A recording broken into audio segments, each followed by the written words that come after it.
trying to make another favourite dish from Ghana, a breakfast dish right on the road. Nkosuamineko. And you can butcher me for my pronunciation later.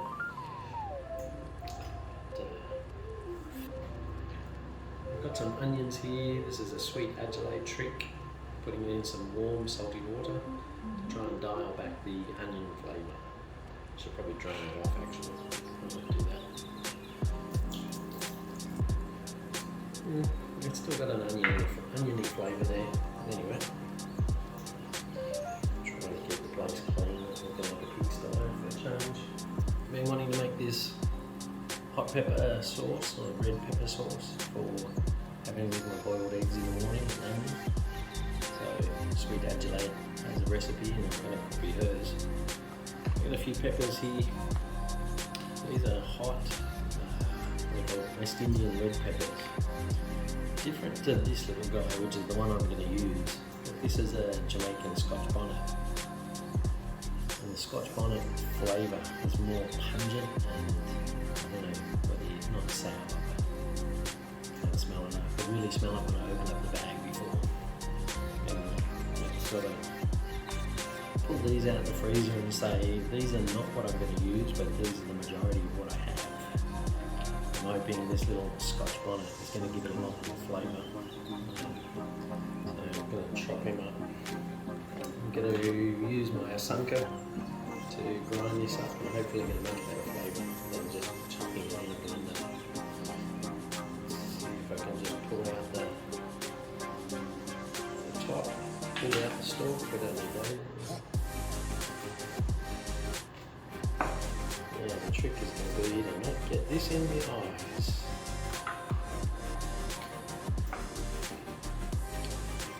This will definitely set it all on fire. Yeah, I can smell that distinct Jamaican flavour. It's really, really particular. Anyway, so we got these organic tomatoes as well. Hopefully trying to get as close to a Ghanaian tomato, which is will be a lot more organic. We've got some red onion chopped up, a little bit of ginger. Might be actually too much onion. I nearly forgot some salt. Always helps as a bit of a coarse thing to help grind up everything. Just like my Thai mortar and pestle. To just get better flavours here out of this.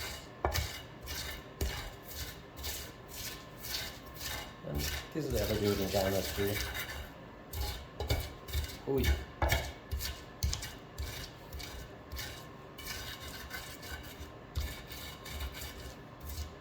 Definitely going to be good. And with just a little bit of ginger, not too much. I'm going to get this into a paste before I drop in the tomatoes. So I'm sure the trick of this is making sure that you don't spread it all out super thin all over all parts of the asanka. So what I put in doesn't actually look like much. Remind me next time never to put the oven on before I think about doing any kind of video, because it always buggers up the sound. Alrighty, so we've chopped these sweet tomatoes, hopefully, tried to chop them as fine as possible. Chop them up, now we're going to add them in and grind them up with the onion, ginger and hot pepper. Let's just dump this in there. See how this goes. If you've had anything like a Ghanaian tomato, it's still close to the actual original flavour. It's not any of this North American hot-housed, greenhouse, hydroponic, lacking flavour kind of tomato. Yeah, this is all in aid of me cooking my I'm going to boil my eggs in a second. I'll be able to have my nkosuamineko for breakfast. It's been a while. I've been up early. Oh geez, it's nearly lunch. Not even breakfast. Trying to mix these big chunks and mix the onion and the hot pepper. I always end up making a big ass mess in my kitchen. I need to mop my floors more regularly. That's the thing when you're using a sanka or mortar and pestle. Like my big one in the corner. You're always going to make a mess. Drop us a comment, hit the like button, subscribe. Might not be too consistent, but tell you what I am consistent at, and that's spraying tomato juice all over my kitchen, even on me too. Anyway, I'm going to taste this in a second.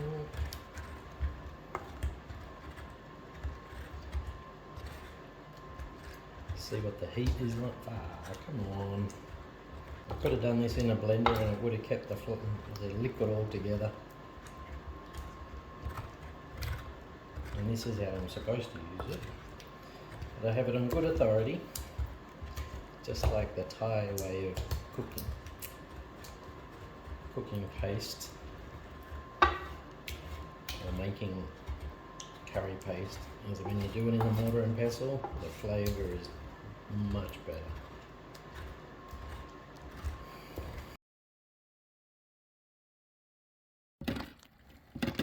Finally my fans are turned off. Got me a couple of eggs, but once I've made my sauce I'll be able to keep eating it. Hopefully you're going to enjoy my nkosuamineko breakfast. See if I can get it done right, see if I've got potential for a job. I've cut through too much. Let's see, I haven't got a nice bowl big enough to hold these babies. Let's dish up a little bit of, come on, a little bit of onion.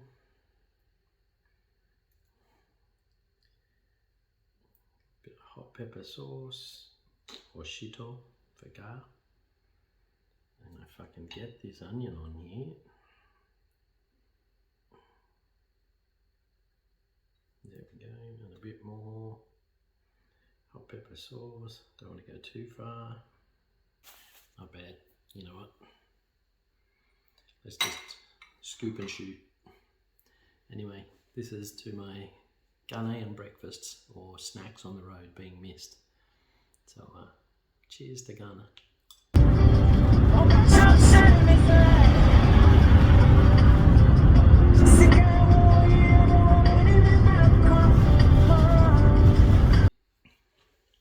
And I was forgetting, especially after a couple of GAR teachers, of having your SPOON, your spoon, because in Ghana that's how we do it. I'm always going to say that.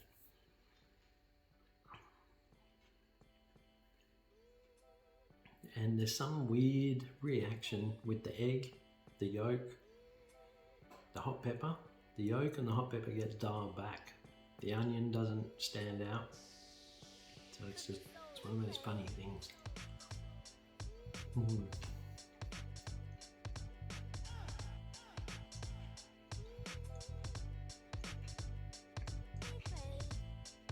Might not be the side of the road in, pardon me,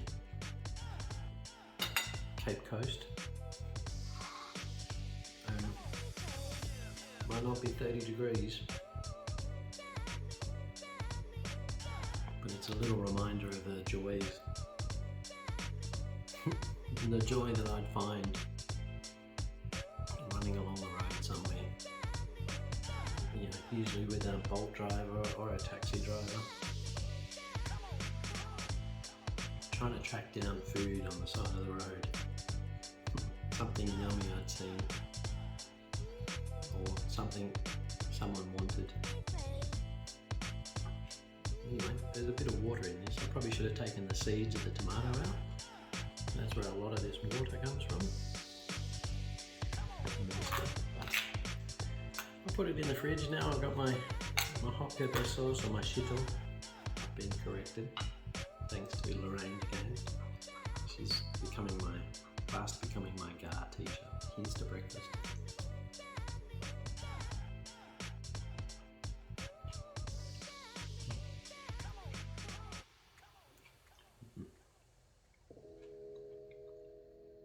Yum. Did I use the wrong hand? Did I really just use my left hand? Anyway. I'll go off and enjoy the rest of this, and we'll catch up with you later. The food's yummy. Okay, ciao.